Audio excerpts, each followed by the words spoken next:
Ito po si Dream On Me, track tandem stroller. Okay? Good for newborn po ito, parehas na yung higa. Okay? And then, close to lightning po ito, no hard scratch. Okay? And then, ang details po nito, medyo mabigat po talaga po siya. The estimated weight po nito around 12 to 13 kg. 12 to 13 kg po siya. Okay? So, ito po yung details po niya one by one. Okay? So, ito po muna yung harapan, unahan po niyang seat o higaan pang newborn. Ayan. Okay, good for 3 years old lang po ito. Okay. Negative po ito ng 4 to 5 years old. Okay. So, ito yung canopy niya. Unahin natin. Wala po siyang faded. Wala pong discoloration. Ayan yung design ng canopy. Ito, extension canopy. Pwede nyo ipasok sa loob kung hindi nyo gagamitin. Pag fold, pa ganyan. Okay. So, sa pad, ayan yung pad niya. Meron pa sa head. Okay. Pang newborn, pwede nyo tanggalin po ito kapag toddler na si baby para medyo maluwag-luwag na po. 5 harness, ayan, wala pong putol. Safe na safe si baby. Okay. Ayan. Ayan yung pad niya. Okay na okay. Wala rin pong faded. Wala pong discoloration. So, na-adjust po itong leg rest niya. Pwede nakaupong ganyan. Pag nakaupo na si baby. Pag newborn, pwede pa ganyan. Iupo mo, paano iupo? So, kapag ka po inupo, dito sa likod, merong ina-adjust. Ito, pakita mo. Ito. Pull up, and then down. Pwede semi-recline, pwede nakahiga. Okay? And then, pwede nakaupo. Okay? So, dito po siya kiniklik kapag i-adjust po ninyo, kapag ihaharap nyo po sa kabila.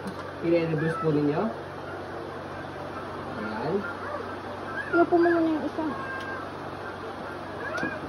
Okay, so yung kabila, pakita naman natin yung kabila. So ito yung canopy, same. Kung ano po yung nandito sa kabila, wala pong discoloration, wala pong faded. Okay, ayan po siya. Same din, wala pong putol.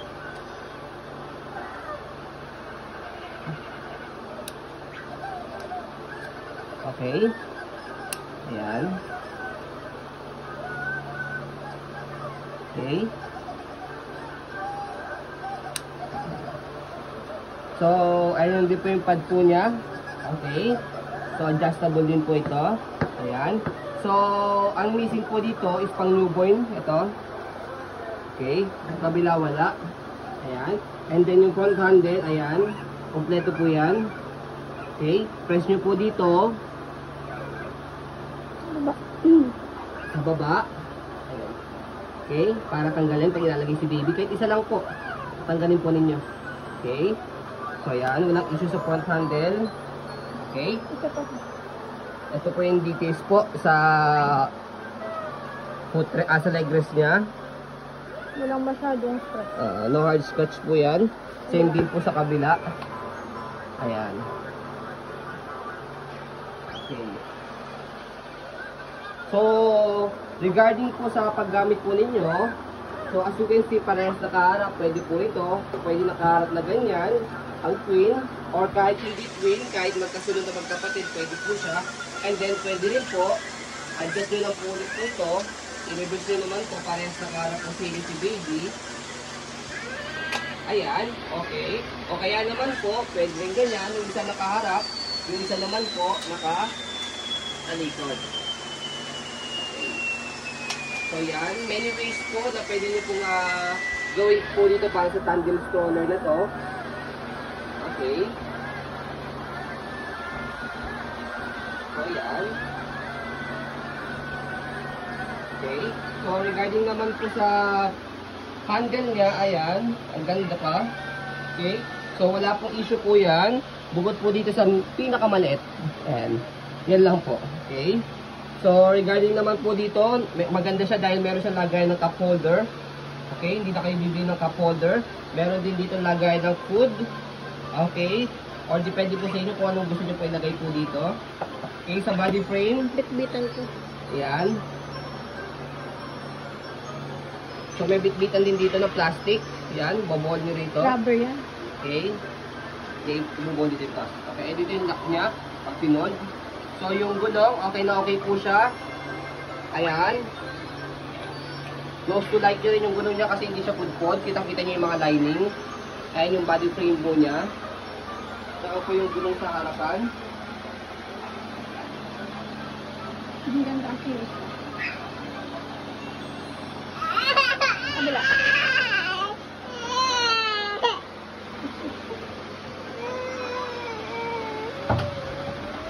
Sa kabila. Okay, ito naman po yung kabilang side ng body frame saka ng gulong. Ayan, very details po yan.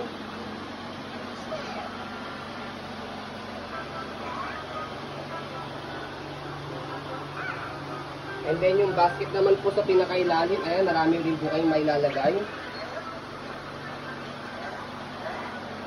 Stopper. Okay, wala po yung sira, wala po yung tear. Okay, so sa stopper, ito, dalawa po yan, kulay pula. Baba nyo lang po para mag-stop. Ayan, okay, naka-stop na yan. Okay, angat nyo lang po para mag-go. Ayan, naka-sapatos. Ayan. Okay, so yan, scroll lang natin muna sa bilet. Okay. So after yan sa pag-fold, pwede nyo pong gawin, tanggalin nyo po itong mga dalawang basket niya, dahil malagayan po ng baby, and then saka nyo po i-fold.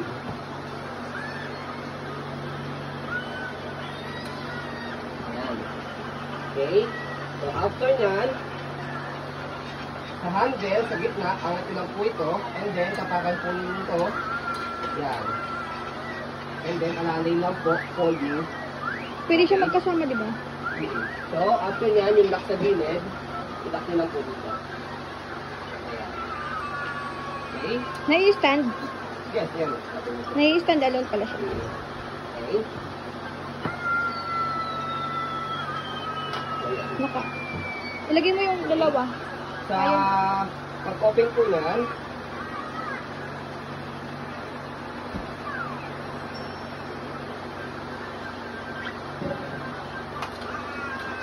Huwag mo yung pababa. Baliktad. Kaharap dito. Tapos nakabend yung ano. Doon sa utaas muna. Paano mo ilagay yung isa? Ito. Tapos tanggalin mo yung front handle.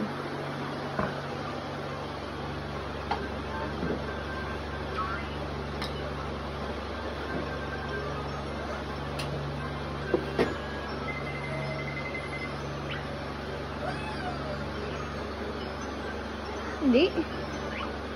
Sa harap, yan.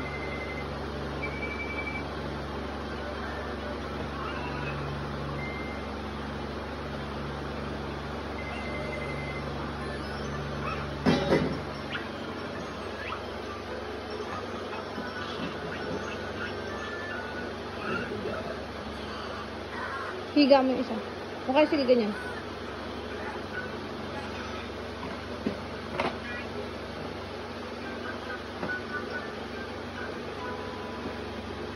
so pwede po ganyan kapag pinod po ninyo. Yun nga lang yung isa, is hindi nyo po may sasalpak dito. Pero, sinry kasi namin, sinik namin sa, ano yan, sa pinaka-picture niya, sa picture siya mismo, na ilalak po yan pareha sa ganyan.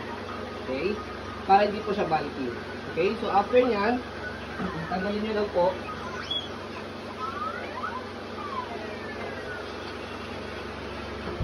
Okay? After nyo tanggalin,